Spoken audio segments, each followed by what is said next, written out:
What'd you say? Blue. Let's go. Okay. One word, women, still confuses me. Yep. Tic Tac could kill you at 1,000 miles an hour, but don't you? They stuck the tip in and they backed down and said, I'm done. My family, we are a Toyota family. He knows what I'm Did his talking about. helicopter have a black box? All right, we back. Fucking our guest already acting up over here, bro. Pissing me off. Episode 42 with Mr. Drake, the infamous Wild Drake. Yeah. I don't even know where to start. So Drake's their friend here, basically, that one day we're going to write a book. It's just shit keeps happening where the book isn't being wrote yet because it hasn't ended. Many more chapters. Yeah. So I guess we can start at the beginning, like day one being birthed. Okay. Like, I don't remember it, but I can kind of let you know what I know happened, you know what I mean? Yeah, I never knew my dad. He died when I was like 3 or 4. it's not funny. No, it's Why just... are you laughing so hard? It's so funny. All right, go ahead. Lock in. All right, let's go. Yeah, okay, so yeah, he died when I was 3 or 4. That's funny. Okay, let's put some background. I made jokes my whole life. And in the beginning of my life, maybe it was a coping mechanism to, feel better.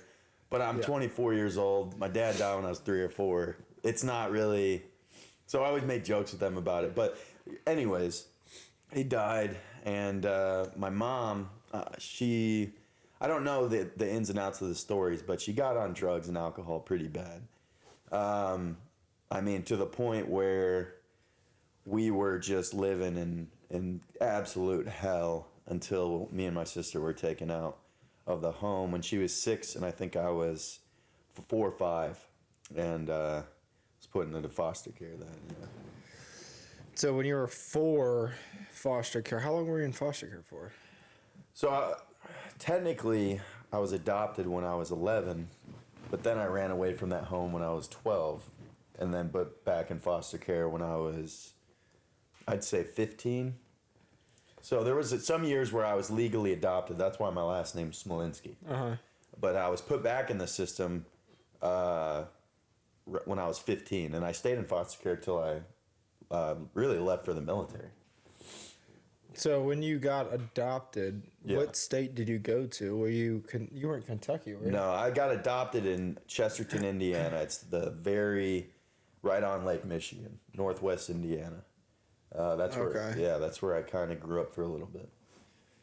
And then you ran away. What's the reason for running away? The adopted mother was just mentally not there. She was abusive. We used to get messed up for just simple things like not cleaning the dog food bowl. And there's some crazy stories I could tell just about that. So I was 12 years old. I grabbed a bag of apples and a couple Campbell's soups, put them in a backpack, and I rode my bike to, I stole one of their bikes, and then I rode it to this little nature place where people walk and stuff.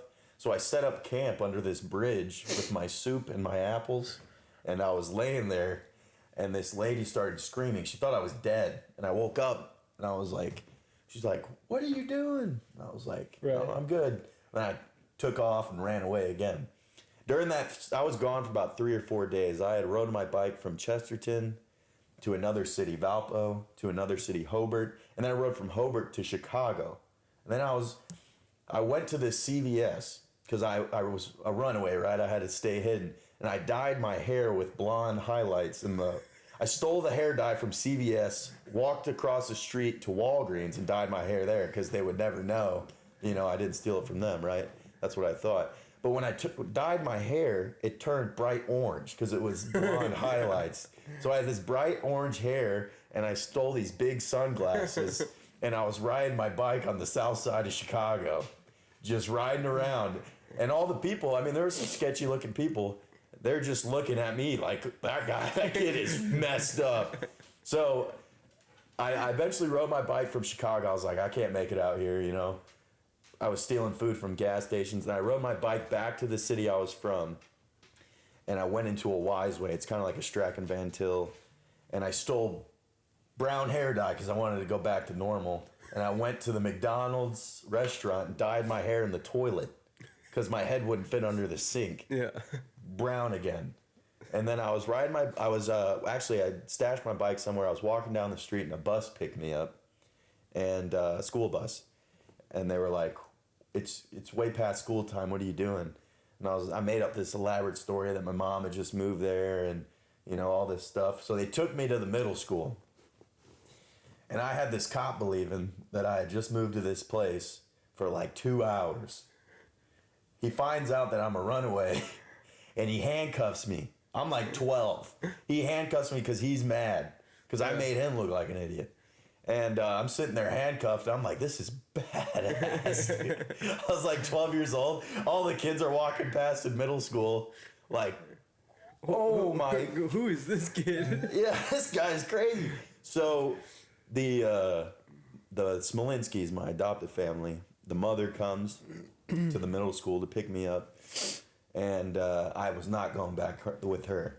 So I look at the cop and I'm like, I stole these Converse, which I did. I walked into JCPenney, took off my old shoes, put them in a box, and walked out with white shoes at like 12 years old, white Converse. So I look at the cop and I'm like, I stole these, hoping. Then he's like, I don't give a shit. Yeah. Cool, kid. Okay. Right. So then I'm like, okay. And this all happened when I was 12 years old, man. And then I knew this trick. I was like, okay. I told him that if I go back with them, I was going to kill myself. And that was the only way for me to stay out of that house at 12 years old, because I knew they wouldn't take me. So I went to like a mental facility. Wasn't suicidal. Wasn't any, I mean, I had problems, sure, but nothing like that.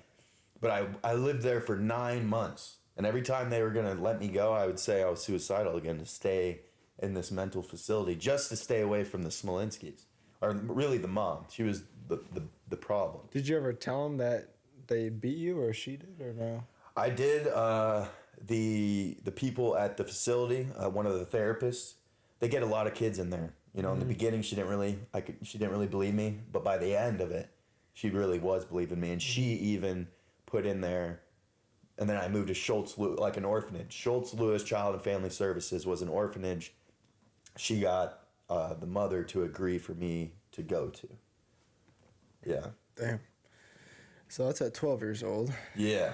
Yeah. What was it like living in an orphanage? Like, did you like make any friends or like that, or? Yeah. We were just bad little kids, though. I mean, it got to the point where I was convincing other people to run away with me at 12 years old. Now we're running away, and none of them could do it, man. We'd make it maybe 2 miles, and they're like, I'm scared, I need to go back. And I'm like army crawling through soybean fields, like having no purpose but this purpose. I was going to find this thing that I needed to at like 12 years old. That's just how I've always been. It's like, so they would go back and I'd still be out for days and get caught by some cop and they'd bring me back.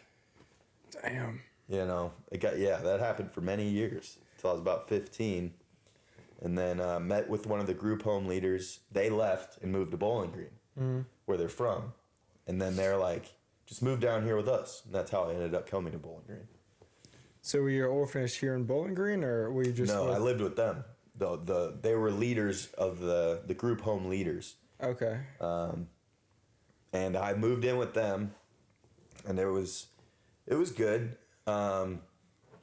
You know, I'm not going to speak on that too much, whatever happened between all that. Right. And I left at like 15, I think, or 16. So and you were just starting in high school, right? Yeah, I was at Greenwood, actually. That's where I met Peyton. That's when I met Peyton. Yeah. Yeah, I didn't know you two, but I was there as well. Okay. Yeah. Gotcha. Yeah. I was the retarded kid there. Yeah. There's a couple of them. Yeah. There's a lot of them. Okay. So, No. and then how'd you end up with Uncle Steven then? Is that... Because that was... What age was that? Because we're at 15, we're at... It was around that time. So I was working... So I'd go to high school at Greenwood, get off, then work at Minute Mart till about 11 at night.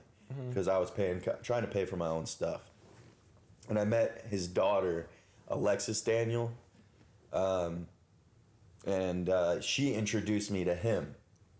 And then through that interaction, I remember he let me stay at his house one night, and he's like, if you come down, he's like, I have a gun. If you come downstairs, I have a gun. Don't come downstairs. I ended up going downstairs to take some food out of the pantry. I was hungry. But that was like the first interaction I had with him. I was like, okay, this guy's pretty straightforward. That's cool. And I got to know Jana, and eventually they were like, we want to adopt you. Yeah. You know, they wanted me to stay there, and I was like, you know, I never really had people in my life that cared as much as they did. Mm-hmm. So I ended up staying there. Graduated high school, South Warren. And then was Greenwood where you got arrested at the school, or was that South Warren? That was Greenwood, yeah. Okay. Yes.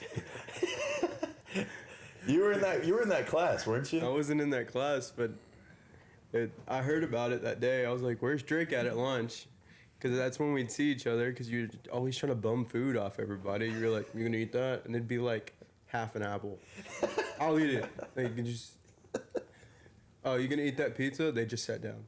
Like, yeah, that was I'll take it. What about that corn? I'll take your corn. Like, bag of everything. carrots. He's like, I'm trying to get big. Yeah, I was so like. Even then, at like 16, 17, I was so dedicated to the gym, and I knew nothing about it, you know. So let's go over do you want to go over the story about getting arrested in school, or? Yeah, I think I'm trying to remember the reason why I got arrested. I think it was to do with me leaving the premises or something like that. Yeah, and you got a good track history of that. So. Oh yeah, I think. The people I'm living with had labeled me as a runaway, which I guess technically I was, and I ended up just going to school. He kept going to school. He left their house. The system as a runaway. And like hadn't said shit to him. It was like just still going to school. Oh, okay. Yeah. Oh, so you ran away from their house, but still showed up to school every day. Yeah, it's. Like I said, I won't go into it, but it's, okay, you know, there's a little more to it. Gotcha. But well, it's simple as that then. Yeah. But yeah, regardless, you know. But the thing was, man, me growing up, most kids would have been terrified, you know. I'm just like, man, come on. Yeah. Again, I got this math work I got to do, bro. Chill. Bro, you're messing up my schedule, bro. This ain't cool. So, okay, so then when did the gym get introduced to, like a daily or a weekly thing? Well, I was already daily. I was going to work out anytime. I was walking to work out anytime at Greenwood. And I was going there. I had to have seen you there because that's where we went to work out. Yeah. But that probably wasn't that early. That was like junior year. You talking about the one at the square? Yeah. No, we did work out anytime fitness. Yeah, anytime fitness. That's what it was. Oh, okay. So never mind. Yeah, So I'd go in there and I'd talk to the biggest dudes and just learn, soak up anything I could. And the biggest thing I knew was I needed to eat. Yeah. That's why I was always trying to eat your food, you know what I mean? So, and then Steven, I was introduced to Steven, and he obviously was very committed to the gym. And I think me and him that was our first kind of bonding thing, was the gym. Mm-hmm. That's the only thing in my entire life that, you know, I've never fell back on. Maybe a little bit, you know, during that bad spell, but it's always been pretty much a constant that I've had, you know, and that led me down to taking some crazy stuff too, though, you know. Yeah, which we'll get in that here in a few. So, okay, so we're now at Greenwood, starting going to the gym. When did you transfer to South Warren? Is that when you moved in with Uncle Steven full time? Yeah, I think is that Jana wanted me. It was actually the end of maybe I finished going to Greenwood sophomore year, I believe. And then started junior year, I started going to South. Gotcha. Okay, so South Warren, about 17 years old then. Yeah. That's probably when I met you, was probably junior year. Yeah. I think it was. Anything crazy, absurd that you get arrested in that school at all, or anything? Trying to think what stories I remember that. I had a lot of crazy stories outside of school. That's kind of. I never really got in trouble in school, and I was on the football team, I think, all of my junior year. So that kind of kept me grounded a little bit. I didn't know nothing about football. Right. Nothing. I mean, I was basically there. That was it. Just be here at 5. Okay. Yeah. I just spent my life for this team and did not play. But I met some cool people. You got to go to the gym every day. Yes. Yeah. I don't.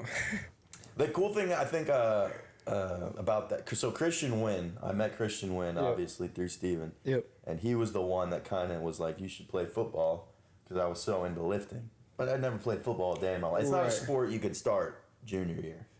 No. No. Not usually anyway, unless you're just a crazy athlete. But. Yeah, you got to have like some genetics. Yeah. Yeah, like LeBron James and like Serena Williams, I think would be had a good baby. one. Yeah. But obviously, I'm not. Drake comes out. Yeah, if I came out, he'd be mad about her cheating. But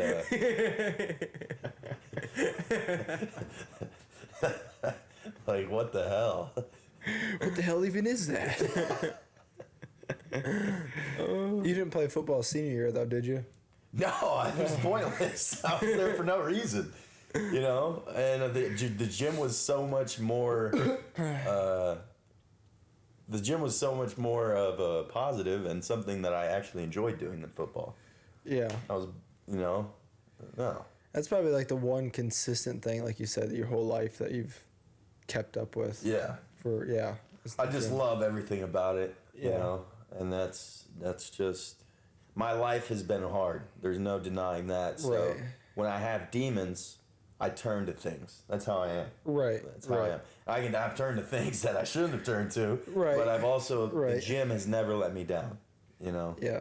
It's always open. Right. Yeah. So I guess we can jump into that. Like supplements, I guess we'll start with just the supplements at the gym. What have you taken or started or... Okay. If you want to go into it, it's no, I love range. talking about this stuff, man. Yeah. Okay, the first thing that I ever took, I think, was just a SARM. It was like, I think it was like Cardarine. Okay, it wasn't CES 250. No. So the first thing was a SARM, and I was like, this is some sissy stuff. So then I went into, a certain place and bought a certain pro hormone, and was on that pro hormone for probably off and on 2 years. Okay.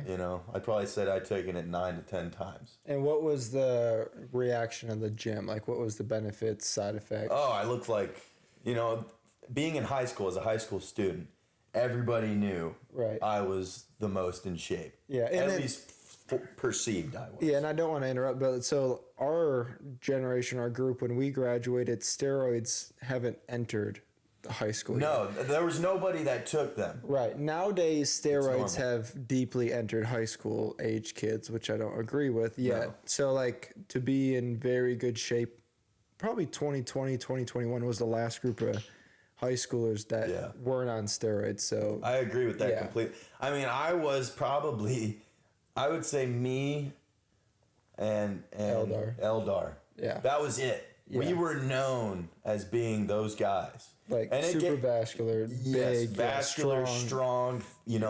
Weighed maybe 190 and could bench 315 for reps, and 180 could bench. Eldar was benching, crazy amounts. Yeah, that was his thing. It was bench. There was problems though from that.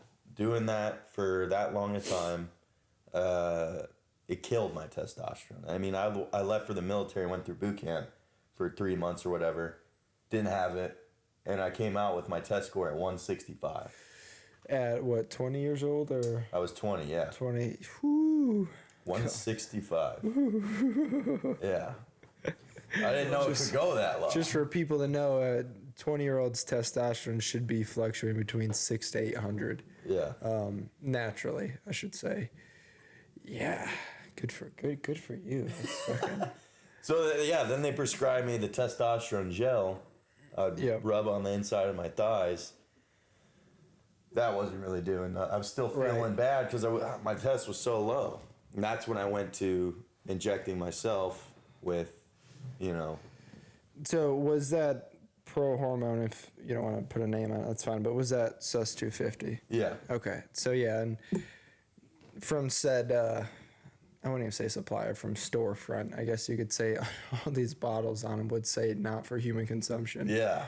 And the owner of said store would make them himself and distribute and sell them to anybody who walked in, including, 15, 16-year-old kids to full grown adults, So it was just, there was no really supervision. No, and there was no, I didn't care. If someone told you no, you were going to do it anyways, right? That's how I am, with everything. Yeah, it's, your lifestyle is either 0 or 100 in whatever direction you're going, whether it's good or bad. Right. So, right. All right. So, did you have, was a side effect at that time gyno? Did you ever have that then or no? I experienced gyno when I would come off of it. Was it you where your nipples were leaking? Yeah, I could spray them. Yeah. Yeah, I could spray my nipples and they would just, it was a party trick almost sometimes. Yeah. We'd be at a party. Wild. We'd be at a party and I'm like, guys, watch this. And they're like, oh my God, what the? And that was normal. I did that all the time. That hurt though, does it not? I was so drunk, I didn't really feel Oh, God. That makes me nauseous thinking about it. Yeah. It's wild. It was a different color each time. Sometimes green, sometimes clear, sometimes brown, black. Yeah. Yeah, that was all the chemistry going on in my body I was not aware of. And then next up was military. Yeah. So graduated high school. Yeah. What was your GPA? I think it was like a 2.8, 2.9. Higher than I thought. Okay. So next up was military. So what drove the decision military? Just like thinking structure of my life would be good, or I don't have anywhere else to go, or So I had many options after high school. I mean, I went to college. So originally I enlisted into the Marine Corps as a recon. That was my job. That's what I was supposed to leave right after high school to do this, but I was dating a girl, and man, track record with women. I don't need to say her name. Yeah. Said woman. Said woman that I thought I was head over heels in love with, because she was like the first woman that I consistently had sex with. Right. So I assumed I was in love with her. Yeah, obviously, if you have sex. If I've had sex with her more than twice, we were gonna get married and have kids. You know what I mean? Granted, it's not how the world works, but so whatever. I called the recruiter and I'm like, hey, can I go guard or whatever it is called in the Marine Corps? And he's like, dude, no, you ship off in a week. And I was like, man, I'm in love with this girl. I actually had this conversation, and he's like, you are a fucking idiot. This is what everybody goes through. I was like 19 or 18 or 19. He's like, this is what everybody goes through, and then they regret it, not joining the military. I'm like, no. And I was like, then not. So I just never left for my ship date. I'm in college, maybe 2 months. WKU, right? Yeah, WKU. And me and this girl break up. I'm at this... Only cover the details you want, but go ahead. Yeah, sure. Yeah. So, I mean... I was at this Halloween party. I had broken up with her, I think, right before the party. A great time, to go get drunk. I mean, only good decisions are going to come from here. Right. So I'm at this Halloween party. I ended up getting with this girl at the Halloween party. Nice. And I was wearing like a Woody costume. I had like a cowboy hat, some bullets on my waistband. There's a snake in my boot. And I end up getting with this girl, and the girl I was dating for a good amount of time opens the door while whatever so said's happening. And I was like holding my hat up in the air. And I was like, oh, God. And I walk out of the room, and I just start getting hit by all her friends. And I'm like, And then one of my buddies gets them all away from me. And I walk to the porch, and everybody in that, there's like 100 people at this, maybe not 100, but 60, 70 people at this party. They're all out in the barn. Now they're all on the porch because they heard what's happening. And all the dudes are like, good job, man, heck yeah. And the women are like, you asshole, you're so horrible. And I was just like, I just walked to Try to have fun. I walked to the barn and, grab another beer, and then I go to college the next week and I'm like, this sucks. So I go to the recruiter's office. I don't do my schoolwork. I go to the recruiter's office. I walk into the Marine recruiter. I was like, hey, I messed up. I need to come back. And he says, get the fuck out of my office. And I'm like, okay. So I walk out of his office and then walk straight into the Navy office, which is right across from the Marine Corps' office. Fuck you, bro. I'm going over here. So I walk in and then the dude's like, dude, I know who you are. You're the guy who I watched you cover right there. It's like, you were supposed to ship off 2 months ago. I was like, yeah, I made a mistake. So I had to write a letter and they had to apologizing to somebody. Probably the military. Whatever the case is, that happens. And I get put in I asked for a job that's not on. I initially wanted to go SEAL. I wanted to go SO. And I got my contract and everything, but then I was just like, I'm going to become a CB, which is, CBs are not special forces at all, but that's where the SEALs came from. So in my head, I was like, I'm going to go CB. If I really just enjoy that, then I'll stay in that. But I really want to go SEAL. The whole career I was in. Then I got in trouble a couple times where that was basically, I couldn't. Mm-hmm. You got to have a good record to put in Clean, a packet to go SO. Yeah, you got to be top of the top in everything. Mm-hmm. Like mentally, physically, and you can't be emotionally. Yeah, you can't have stuff on your record, right? NJPs and stuff. So, that's what. Yeah. Okay, so while in the military, you did one deployment. Is that correct? Were you in the military for 2 years or 3 years? 3. Okay, and then you did one deployment to Spain. Yeah. What was that like? And cover whatever. Spain was awesome. Outside of the women. Well, okay. There was actually only one woman involved in Spain. Yeah. She was awesome. Right. I actually thought about learning Spanish and moving there. It always sounds good. Sounds good on paper. It sounds good, but then I met my daughter. Your daughter? Yeah. I came back, met my daughter, and I was like, okay, no, this can't happen. You skipped a step. Yeah, I got married and stuff, and. Okay, do you want to talk about how you went on a little run on the beach in Spain? Oh, sure, yeah. So we're back in Spain. No daughter yet, no wife. Just Spain. Yeah. Well, no, I was married. Let's. You got married before the before Spain. Okay.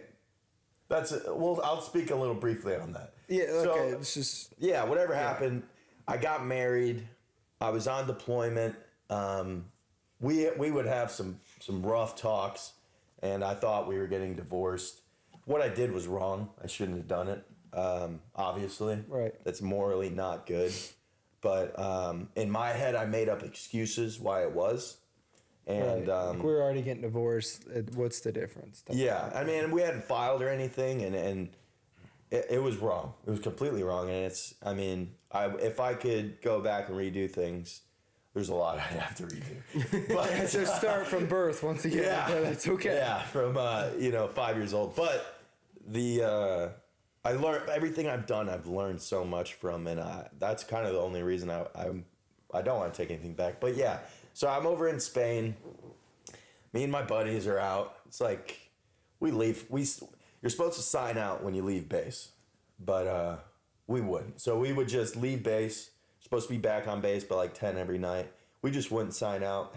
We had this special taxi driver who'd sneak up behind our barracks. We'd all jump in. We'd be gone the whole weekend. So you were still a runaway even in the military. Yeah, kind of low key. Okay. But it was a normal thing to do. This was just boys having fun. Officers did it. Enlisted did it. Yeah. Just don't get caught. Right. They gave you this Spanish ID, right? That's how you get back on base. I get drunk and lose my wallet, believe it or not. It's happened a couple times. Currently lost right now. Yeah, but it wasn't because I was drunk. I just lost. Right. It's just misplaced. So I was like, my buddy's like, dude, you just need to call and let them know that you don't have your thing and get somebody to sponsor you on. And I was like, nah, man, I got this. I'll let you know when I'm back on base. Mm-hmm. So there's a part of the beach, and there was about a 15-foot fence that I scaled. I crawled up, crawled down, and was running down the beach to get back onto my base. Now I was on the military base. And I look behind me, and there's like 8 or 9 Spanish military guys with M4s with their flashlights looking up and down on the fence. And I was like, oh, no. So I run into the woods. I run up the wooden stairs. They had closed the gate, so I couldn't get back on base. And I was like, oh, man. So then I hide in the woods and cover myself with leaves and dirt. And I'm probably laying there for like 2 hours, just hearing screaming in Spanish. I don't know what they were saying. So I jump up, and I had a picture of my ID on my phone, and I hold it in the air and go, Americano, Americano, and just get tackled. I got a bunch of M4s pointed at me. I get tackled. They kick my phone out of my hand. I'm like, what the? And they drag me out into the middle of the street. Then they find out I'm military, and I'm just sitting there handcuffed, shirtless, in swim trunks, lost my flip-flops running from them. And whatever happens, I get Navy police show up, the U.S. take me in, and I go back. But the reason why it was a big deal was because I didn't just jump onto the beach, which I thought I was. I jumped onto the Spanish admiral of their entire Navy's backyard. I jumped into his backyard. Didn't know. Because I was like, this is kind of a little bit of overkill, man. It's a big-ass fence for a beach. I hear Marines do this all the time, you know? And that was the reason why. And the Spaniards were pretty pissed off. And they ended up separating me, and I got out with a general under honorable discharge. Still collect disability, still have all my benefits, but... what was your actual job in the military? So I was a CB. Or like, what would you do, like your day-to-day while you were over there? So for me, it was, I was the guy, we had a Humvees lined up, and we'd drive out to a job site, essentially. And it was really changing every day. It was kind of like a construction site when we weren't doing, different things. So we'd go out there and we'd build formwork. We'd lay down concrete for whatever was going on. I can't really remember exactly. We're building a structure called the Dog House for military dogs. I think it was Spanish military dogs. We're building them a giant, it was huge, bigger than this house, just a dog house you could walk in. So we're doing the concrete and stuff like that. Just construction. Right. Yeah. It was cool. It was a fun job. Yeah. Okay, so coming back home from the military, are you staying on base, or how much after Spain are you still in the military for? I got out July 7th, but since I was a veteran, I could stay living on base. I had a nice house. It was like a 2-story house, 3 or 4 bedrooms, I think it was. Okay. My daughter so I got out July 7th. My daughter was born July 11th. Okay. And you were living with the mother at the time? Yes. Okay. Yeah. And then what is a key thing after this? So how long were you living there, and where'd you go? I really was only there about a week, and then I went and worked on the ship. I forgot you were on an oil rig. Yeah. Okay. Yeah. So I did that, and how was life like that? Because I know a lot of people consider working on an oil rig.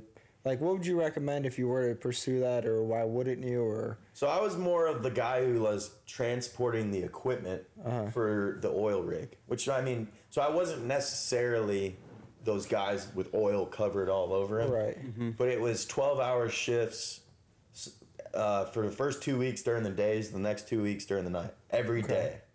But I made, it would be good money. I think I made $300 something a day.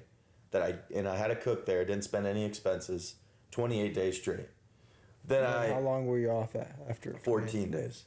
Okay, and then there's a lot of potential for going up. Oh yeah, there was some guys making $500-600 a day. Yeah. For 28 days straight, Yeah. and they were all fat. As most people, and There was no gym. That was a big reason why I left too. And Gotcha. so when my daughter was born, I wasn't really, because the way I was connected, the way I grew up, I wasn't really connected to her. I really didn't have any attachment to her. So it was easy for me to leave to go to this job. Right. And then me and the ex got into a fight. We ended up splitting up. And it was strange, man. I don't know how to explain it. It was like, I grew up with no family, essentially. Right, you were always alone. But I remember when conversations when you were on there and this was going on, like even then, like I think deep down you did miss your daughter in an instance. Because like, I mean, you may say that like you didn't, but I think like deep down that you understood that. Yeah. Like the connection was there, but it needed to grow. And really, agreed, because you never had it before, so it's a whole new emotion for you. No, blood family that is mine. Essentially, I've created this human being, and I was mentally off then, and I didn't really understand my balance and what I needed in life. Mm-hmm. And I, as you're aware of, we won't go on about it here. Right. But how bad that situation was, it was like easy for me just to step away. And find and distract yourself. Distract myself essentially with anything I could find. Right. And I did that, and it was not, it wasn't positive, but I'm glad I did it. Right.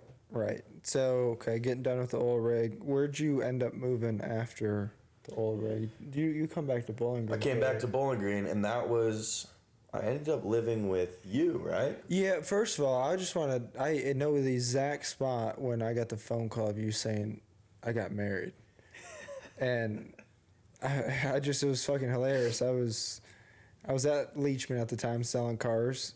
There's 2 pillars in front of the dealership. I was on the left side of the left pillar, standing next to a GMC. I took the phone call. He said, Dale. I said, what's up, Drake? He said, I got married. I said, what?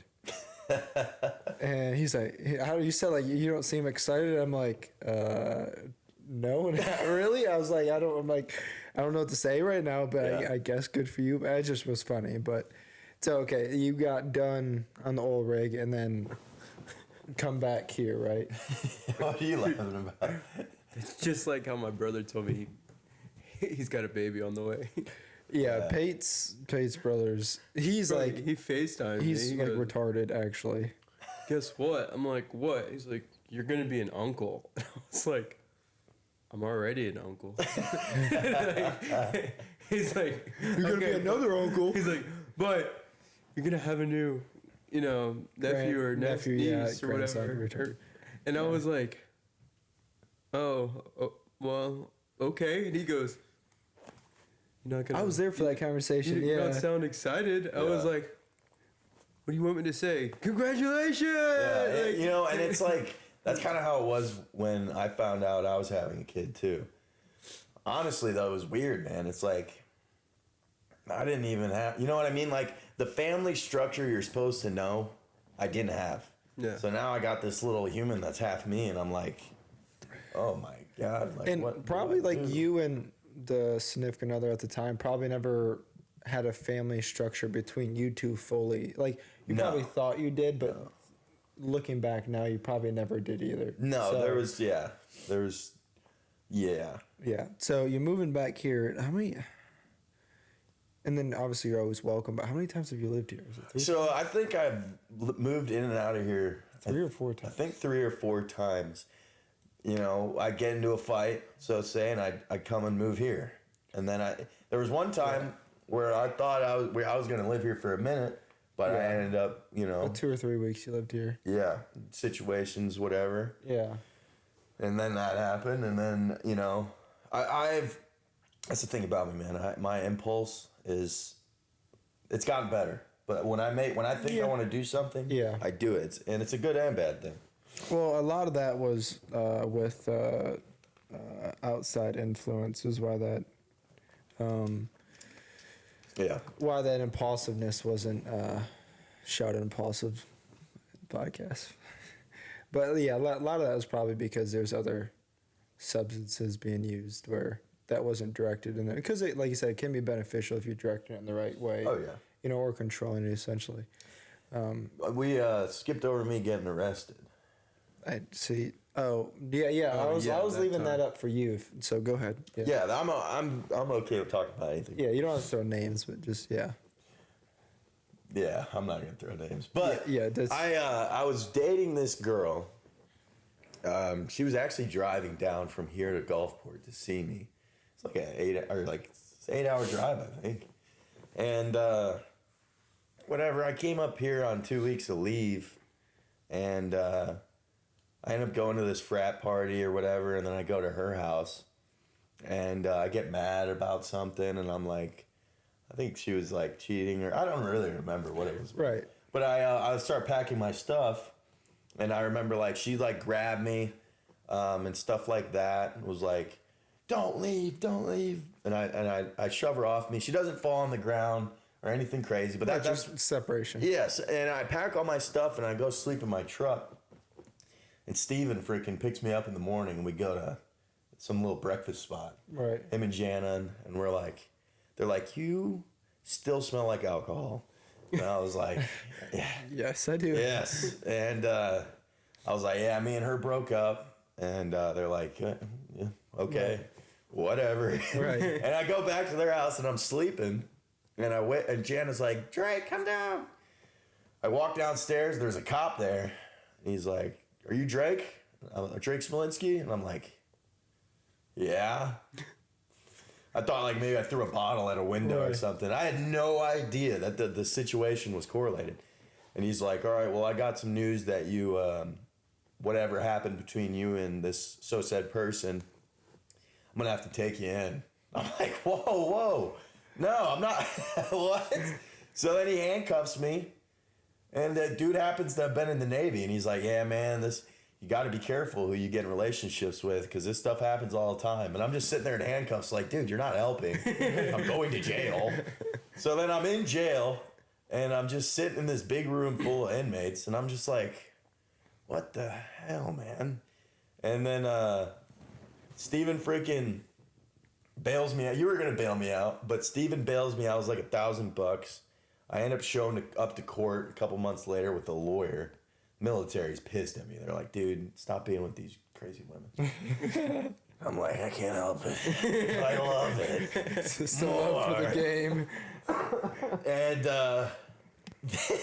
I go and I show up with a lawyer, and then she's like, I actually need to get a lawyer. So then she's like, the judge is like, "Okay, we'll set up a female judge. Okay, we'll set up another court date." And the judge gives her a date, and she's like, "Oh no, I'm gonna be on spring break in Florida." And I'm sitting there like, Right. nobody's like, is it Right. And the judge's like, "Oh, okay." And I'm like, "No, what? That's crazy. That's not okay. I was just, if I said that, they'd be like, "You piece," you know what I mean? It would be a whole different story. So then, whatever, she went to spring break. We show up to court again.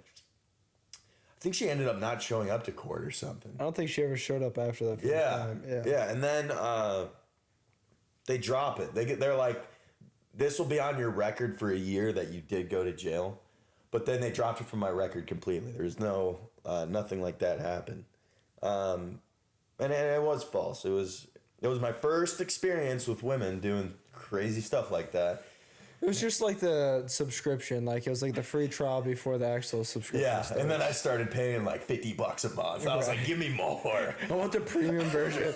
And here comes... Yeah. $50 a month, my ass. It was way more than that. Yeah, I was actually spending my whole paycheck on this subscription. But whatever happened, and then I never learned my lesson, and I went down a deeper path that led me into more problems. And, you know, I'll speak about those maybe another podcast. Right.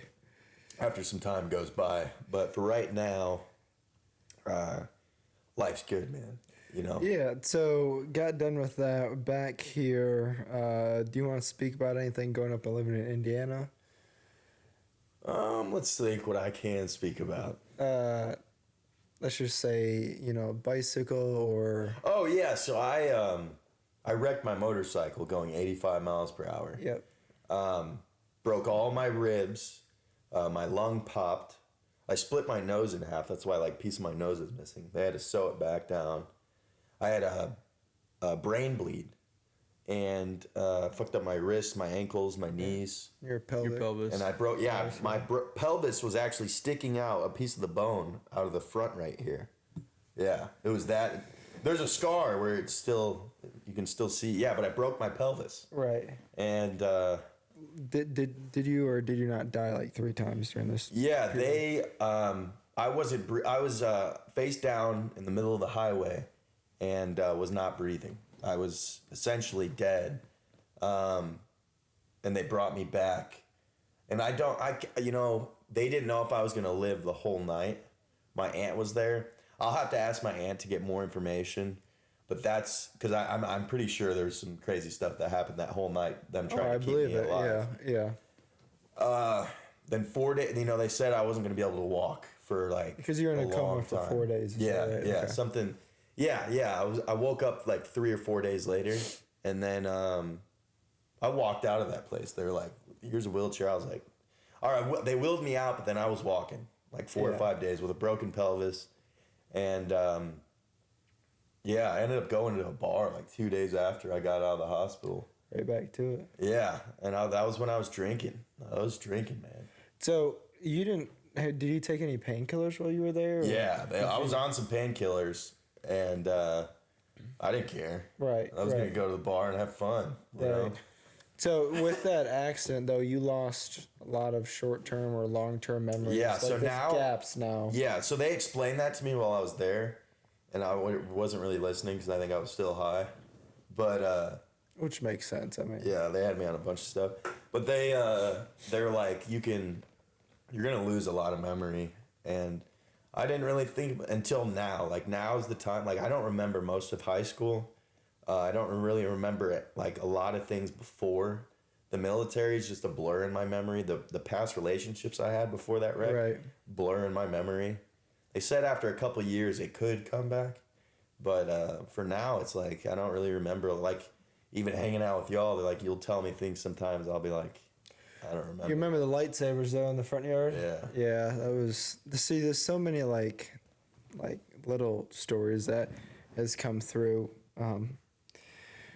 So bike accident, go right back to drinking, which we don't have to go too much in depth. Just Indiana was just not a healthy environment for. No, Because you weren't really with anybody. I had nobody. I had people, but they weren't in my life my entire life. Well, they weren't friend. Like they weren't like truly in. They your weren't best positive interest. influences. Correct. Yeah. Yeah. Yeah, because they're for, I would say probably better part of 2 years. Like you and I's relationship would only be when you're in a rough spot. Yeah, I would call only you be- essentially at my lowest, or I'd move in here.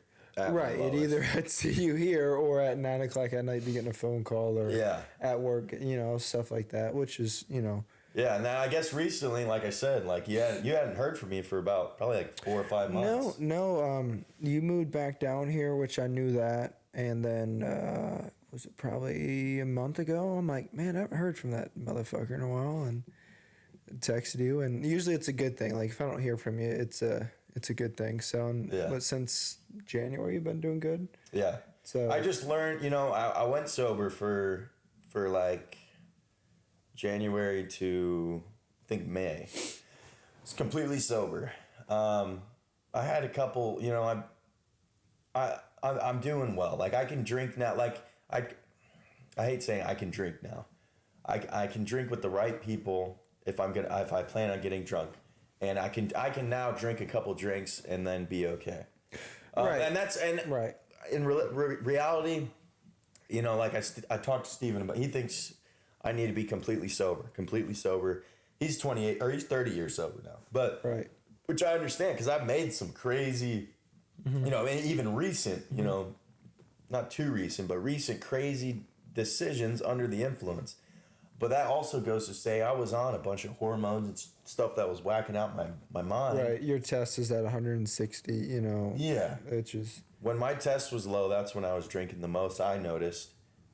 This was in Indiana as well, too. Yeah, I wasn't on anything for about 4 or 5 months when I should have been on TRT. Yeah, which is testosterone replacement therapy, just for men to keep their levels at regulatory or levels. Yeah, not in that 500 to 800 range. So yeah. So it's yeah, even Matt the other today when we were just at the apartment, he said a couple days ago you just had one or two, and which is good because it used to be like 15 to 20 every time that you would. No, it's like 1 or 2 30 racks. Well, it depends on how long you keep the day going, right? If it's 24 hours, I mean, it's There's been some crazy. Well, that was the cool thing about I can say honestly until I would drink and I was crazy, but I was never violent. I was never. You're just very outgoing. Yeah. That was. But the driving was the problem. The decisions I made with people were the problem. The people you hung out with. The people I hung out with were the problem. I mean, was it the alcohol? No, it was the alcohol was just the symptom of what was actually. Yeah, it was the initiation of what was to come after. Because like a couple of weekends ago, we had fun. Everybody got home safe. No big deal. Nothing. No jail stories come out of it. So. Right. But usually jail stories are because of women. Alcohol and women do not mix. And I've been to jail one time though. Right. I mean, I haven't been to jail. I mean, as a teenager a couple times, but in my adulthood, the only time I've been to jail was over that one situation, and other than that, that's the only. I really have nothing on my record. Right. And there's some crazy. There's stuff we'll go over in couple months, but we'll talk about that more. But it's I'm lucky, no DUIs. I should have had a DUI. Do you want to talk about the truck? Oh sure, man. That truck was a nice truck. It was a Ford F-250, I think. No, it was a Ram Laramie. No. You're talking. Oh, that truck. Okay. Yes. That was a 350 Platinum. Yeah, it was a very nice truck. Me and my buddy, Wilcox, cool guy. He went to Bud's. He ended up having a heat stroke. He was trying to be a SEAL, but he had a heat stroke and they kicked him out. And he became a CB. That's what a lot of dropouts from SEALs, they go to CB since we're on land still. But we're driving up here to go to somebody's birthday party. I was there too. It was a birthday party. Yeah. Yeah, anyway, and the birthday party was winding down. We were about to all go home. Yeah, and I think there's 2 girls in the back, and me and Wilcox up front. Actually, that one guy I can't remember his name. I think he was up front. Wilcox was in the back. Probably, yeah. Whatever. And one of the girls started screaming, "Turn, turn!" And I try to whip it like it's a freaking car, Fiat, And I just see myself going about 40 right into this tree. And I look at Wilcox and I go, "Hey, I just crashed your truck." He's like, "Yeah, I know." I'm right here next to you, bro. And the girls are all crying in the back. And me and him are just like, "Man, we got to get this out before the cops show up." Power steering's out. I think we were able to drive it back. I mean, it was messed up. I believe it, yeah. And we drove it back to this house and just parked it, the birthday party girl's house, and we park it right in the front. And I call you, and you pick us up, and we go to Que Pasa Taco and get some burritos. And his buddy, we end up going there in the morning. Wilcox had a buddy from Tennessee, and he took it to Tennessee with him. And there was one of the big chicks, she was really angry at us. As they always are. Yeah. And the other one was like, "It's okay. Everybody's safe." And the other one's like, "You put my friend in danger." And I was just like, "Dude, I don't care what you say." Like, I feel bad that I wrecked my buddy's truck. You guys rode with me. Granted, I shouldn't have drove under the influence. Yes, but nobody said for me not to. Pretty sure you guys told me to drive, Doesn't make it right what I did, but it's also like, right. Why are you just mad? Because you're big, you know what I mean? And you're angry? Lose weight.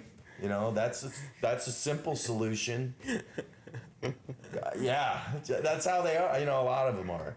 If they're big and they're women, that's like, they have to be mad at every dude. Right. Because it's like... They don't get any men to give them release. Right. And... A lot of built up anger and cholesterol. Right. And horrible cholesterol out the roof, you know? Diabetes. All they have to do is drink water for 7 days. Get on a treadmill. And eat good. And they're going to drop a bunch of weight. Yeah. Like, anyways, you know, that's a goes for different men podcast. too. Men too, not just women. But yeah, I wrecked his truck. He had good insurance on it. He ended up getting good money for it back. Ended up getting a nice Tacoma. I felt bad. He didn't really, you know, it was what it was, you know. We were homies. It was bros, yeah. Well, I mean, I figure everybody in that vehicle was drunk, right? Yeah. No, I mean, so like, one out of like what 5 people in the car could have done the same thing, Right. So he can't really be that mad. He let you drive his truck. He knew what was going on. He could. Yeah, you were probably better off than he was anyway. But funny story. The most legendary story that I like to think back was the Twisted Teas. When one morning I woke up, I've told this story 100 times, but we had, I don't know what happened, but you stayed the night here. Yeah. Do you remember this? And then I woke up the next morning to go to work at 6 a.m. and I look over and you're just sitting on our couch just with a coffee cup and you're like, having my morning tea. I was like, bro, have you not slept yet? No, man, just been hanging out on this couch. Yeah. So that's the thing, man. Like alcohol. So I've done some research, and about 11% of people, they have a genetic mutation that instead of a depressant, it's a stimulant. Right. It's definitely like if I drink, I'm up all night. I don't get tired off alcohol. Well, and Never also have. what we found with Twisted Teas, they have caffeine in them too. So I was cranking in about probably 17 to 18 Twisted Teas. They have 50 milligrams of caffeine, so that's about 900 milligrams of caffeine while I'm throughout drunk. the night. Yeah, so I'm basically keeping yourself awake. Yeah. Wide awake. Yeah. And then I would be wide awake and drunk, and it's usually not. Yeah, and this was like several years before all the other. I think it was fun before stuff. the military. I think I was this was like 18 but then or 19. I went to work, and that same day you had to drive, or not drive, but you have to ride in a car 8 hours down to Florida just to do it all for a week. Yeah. You know, and then I remember talking to you after you got down there, like, bro, I just fell asleep and woke up in Florida. This shit is crazy. I was like, bro, that's wild. Yeah.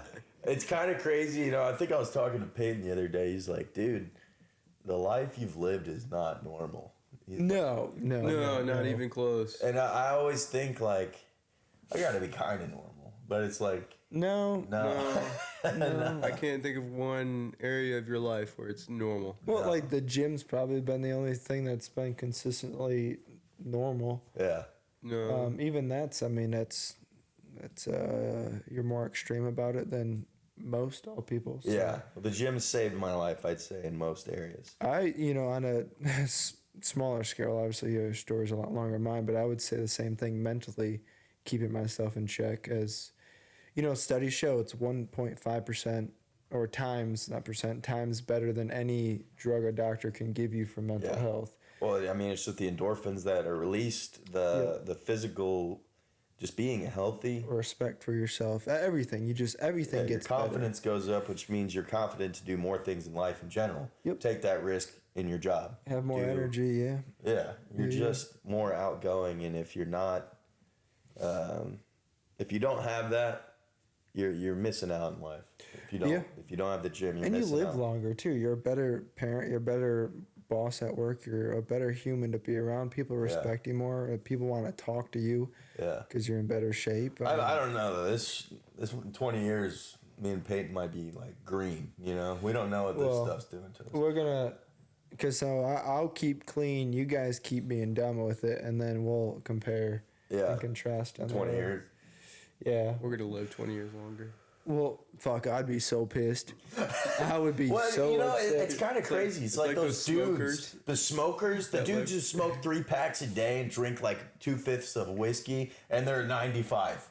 Yeah. Like, there's no, like, it's all, I don't know. Yeah, but smoking is cleaner than what that is. How you know that? Well, there's the stuff I've looked up.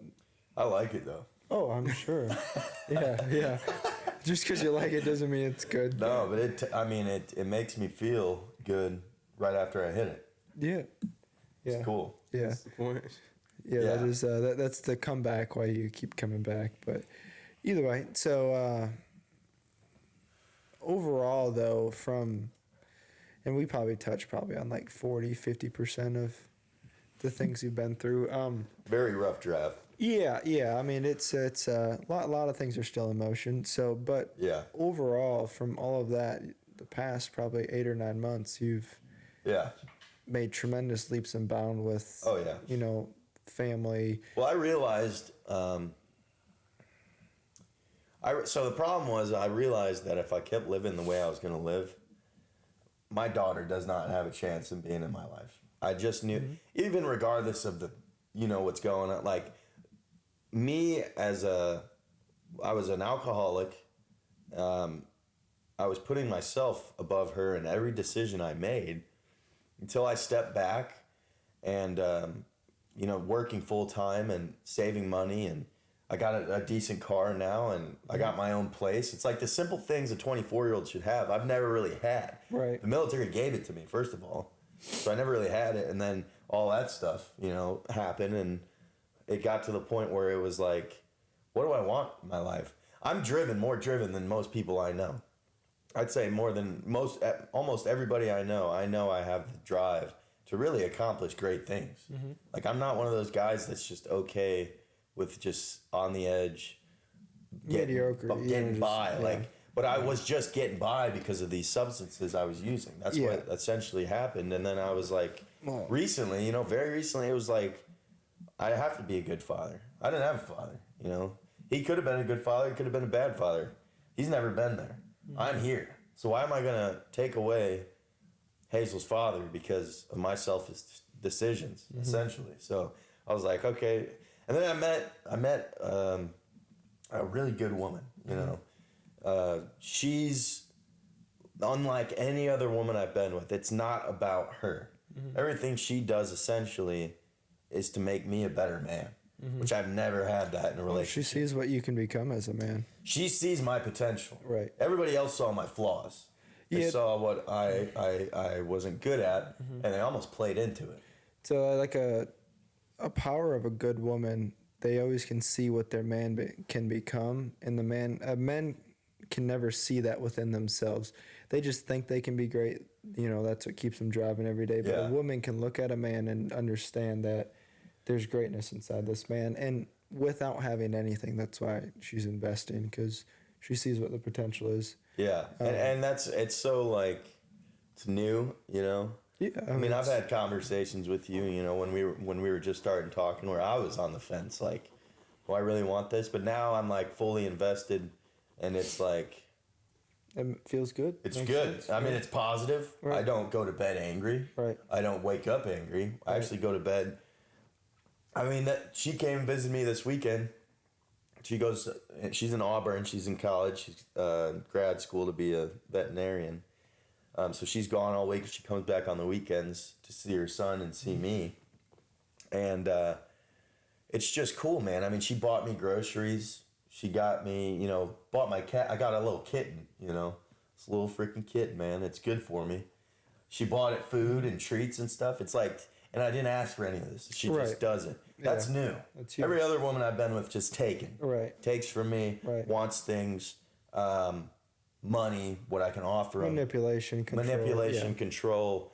And I grew used to that my entire life. That's every single woman, well, not every single woman, most women I've been with, it was just a control factor and manipulation techniques.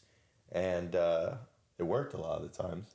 Unfortunately. Yeah, but I'm at the point now in life where it's like, I'm doing okay. I got money. I got a good, a decent place. I got this woman who cares about me. I'm seeing the importance in life. Mm-hmm. And that, really now it's to give my daughter a good life too. Yeah, be a positive role model. Yeah. I think that's the biggest thing to touch on through everything you've been through. And I've been proud to see the progress you made. And I know the stories, you can spin them however you want. Whatever's happened. But the progress you made the past 8-9 months here, whatever it has been, has been tremendous when you didn't have to. I mean, you could be like everybody else and just be a shit father and never know your daughter and just move on with life and never get out of that rut. Yeah. But, you know, like I said the other day, you're having sober thoughts. I was like, this is, you know, like you're thinking, like we think a lot alike. And I'm like, this is like you're wanting to find all areas to become the best you can for your daughter. And it's cool to see that, like, you as your personality, you had to experience all extremes, you know, to now experience extreme of investing in yourself fully. And then, this new relationship, and then with your daughter obviously at the forefront of everything. She, like you've always say, is the number one priority, which is cool to see. So for sure. So been an hour and 6 minutes. Do you have anything else? I mean, we'll have more of these, but this was just like a introduction of the to be continued story. Me. So, I'm good. Do you want to say anything else? I mean, we've covered what we, I think, should cover in a safe manner. And unless you got anything else you want to talk about, I mean. No, I think in life, you really have to find, if you think what you're doing is good, you need to look around to the people you care about the most. And if you're affecting them in any sort of negative way, you need to change it. Now, there's situations and circumstances like my past relationships where they said I was. Was I? Maybe in some areas, yeah. But in reality, you need to step back and you need to find a trusted friend like you are to me who can talk and be real with you. You're not always just, you know, you don't sugarcoat stuff. You tell me, like, hey, man, not a good idea. Probably shouldn't do this. Bro.